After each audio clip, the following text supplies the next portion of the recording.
انہوں نے اعتراض کیا کہ کیا بات کرتے ہو کہ فقر و فاقہ میں کامیابی کا راستہ ہے؟ نہیں، دولت و ثروت میں کامیابی کا راستہ ہے۔ کیا بات کرتے ہو فقیری میں کامیابی کا راستہ ہے؟ نہیں، امیری اور حکومت میں کامیابی کا راستہ ہے۔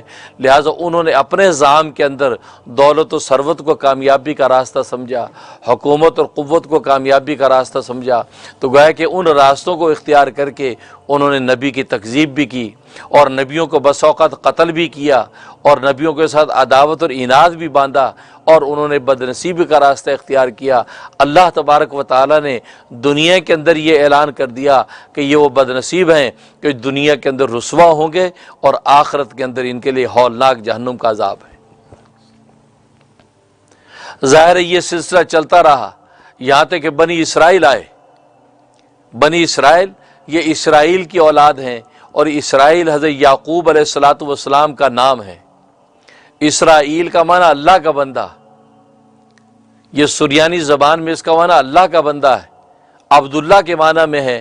تو اسرائیل یعنی حضرت یعقوب کی اولاد کو بنی اسرائیل کہتے ہیں، اور یعقوب حضرت اسرائیل کا جو ہے یہ لقب ہے، اس لیے کہ یہ اپنے بھائی کے ساتھ جڑواں پیدا ہوئے ہیں۔ ان کے ایک بھائی کا نام عیس ہے اور ان کا نام جب اسرائیل ہے۔ یہ جڑواں پیدا ہوئے ہیں، ٹوین پیدا ہوئے ہیں۔ پہلے عیس پیدا ہوئے، اس کے بعد یعقوب پیدا ہوئے ہیں، اور یعقوب چونکہ عقب سے ہے بعد میں آنے والا، تو چونکہ یہ بعد میں پیدا ہوئے لہذا ان کا لقب جو یعقوب بن گیا، لیکن نام ان کا اسرائیل ہے۔ اس لیے ان کی جتنی اولاد ہیں یہود و نصارہ، ان کو جو ہے وہ بنی اسرائیل کہا جاتا ہے۔ تو بنی اسرائیل جب آئے ہیں تو اللہ تبارک و تعالیٰ نے بنی اسرائیل کے اندر انبیاء کا سلسلہ جاری کر دیا، اور مفتی اعظم پاکستان مفتی شفیع صاحب رحمۃ اللہ علیہ نے معارف القرآن میں لکھا ہے کہ 10 نبیوں کے علاوہ سارے کے سارے نبی بنی اسرائیل میں سے آئے۔ 10 نبی ہٹا دیں وہ بنی اسرائیل میں سے نہیں ہیں۔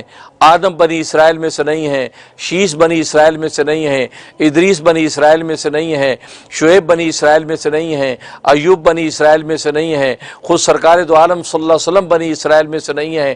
تو گویا کہ اس طریقے سے 10 نبی وہ ہیں جو بنی اسرائیل میں سے نہیں ہیں، باقی تمام کے تمام انبیاء بنی اسرائیل میں سے آئے۔ کتنا طویل ترین سلسلہ جاری کر دیا، اور ہر نبی بنی اسرائیل کو آ کر کامیابی کا راستہ بتاتا رہا، لیکن بنی اسرائیل نے ہمیشہ ہی حجت کی، نبیوں کو ستایا، یہاں تک کہ ان کے اندر ایک فرقہ صدوقیہ ایسا پیدا ہوا کہ جنہوں نے نبیوں کو قتل بھی کیا۔ اس لیے قرآن نے کہا یقتلون النبیین بغیر حق، یہ ناحق جو ہے نبیوں کو قتل کرتے رہے ہیں۔ تو صدوقیہ فرقہ نبیوں کو قتل کرتا رہا، اور اس بنیاد پر قتل کرتا رہا کہ دیکھو ہم اللہ سے یہ چیز مانگ رہے اللہ ہمیں دے نہیں رہا، اب اللہ سے ہم کیسے لڑ سکتے ہیں، اللہ پر ہاتھ کیسے ڈال سکتے ہیں، اللہ کو ایذا تکلیف کیسے دے سکتے ہیں۔ دنیا کے اندر اللہ کے جو پیارے اور محبوب ہیں ان کو ایذا دیں گے تو اللہ کو ایذا ہوگی، لہٰذا ان کے نبی جو ہیں یہ اللہ کے محبوب ہیں، نبی کو قتل کریں گے تو اللہ کو تکلیف ہوگی۔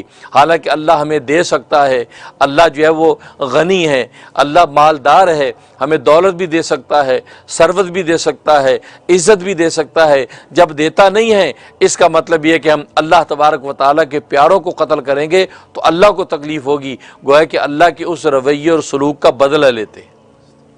چاچے نبیوں کو قتل کیا، اور ایک روایت کے مطابق تقریباً 4000 نبیوں کو قتل کیا ہے یہ بنی اسرائیل۔ اور پھر موسیٰ علیہ الصلوۃ والسلام بھی بنی اسرائیل میں سے آئے، اور حضرت موسیٰ علیہ الصلوۃ والسلام یہ وہ جلیل القدر پیغمبر ہیں جن کو کلیمی کا مقام ملا، اور وہ بنی اسرائیل کے اندر ان کے قصے مشہور اور موجود ہیں، اور قرآن کریم نے تفصیل کے ساتھ اس کو ذکر فرمایا کہ اور موسیٰ علیہ الصلوۃ والسلام کو بنی اسرائیل نے کس کس طریقے سے کن کن مواقع پہ ستایا اور پریشان کیا۔ قرآن کریم میں سورہ بقرہ میں ان تفصیلات کو ذکر کیا جا رہا ہے، اور سورہ بقرہ میں اللہ تبارک و تعالیٰ نے ان بنی اسرائیل کی 5 حالتیں ذکر کی ہیں۔ 5 حالتیں، اس سے پہلے آدم علیہ الصلوۃ والسلام کا قصہ جو ہے وہ اختتام کو پہنچا ہے، پھر 5 حالتیں بنی اسرائیل کی ذکر کی ہیں۔ پہلی حالت کے تحت اللہ تبارک و تعالی نے 5 انعام ذکر کیے ہیں جو بنی اسرائیل پر اتارے گئے، اور 2 نقمتیں 2 سزائیں ذکر کی جو بنی اسرائیل کو ملی، اور دوسری حالت میں اللہ تبارک و تعالیٰ نے 3 خباستیں ان بنی اسرائیل کے ذکر کی ہیں، اور تیسری حالت میں ان کی 2 عہد شکریاں ذکر کیے ہیں، اور چوتھی حالت کے تحت ان کے 2 گروہوں کو ذکر کیا ہے، اور 5ویں حالت کے تحت موجودہ جو اس وقت بنی اسرائیل تھے، جو ان کا نبی کریم صلی اللہ علیہ وسلم کے ساتھ، نبی خاتم الانبیاء کے ساتھ رویہ کیا تھا، ان کے ساتھ کیسی ان کا جو ہے میل ملاقات تھا، ان کے بارے میں کیا وہ تصور عقیدہ رکھتے تھے، اس کو ذکر فرمایا ہے۔ تو 5 حالتیں ذکر کی ہیں، اور ہر حالت کی تمہید ذکر کی۔ تمہید ذکر کرنے کے بعد پھر اس حالت کو ذکر کیا، پھر اس حالت ختم ہونے کے بعد اس کا تتمہ اور اس کا خلاصہ بیان کر دیا، اور قانون خداوندی ذکر کیا۔ تو اسی طریقے سے 5 کی 5 حالتیں اللہ تبارک و تعالی نے بنی اسرائیل کی سورہ بقرہ کے اندر ذکر کر دی ہیں۔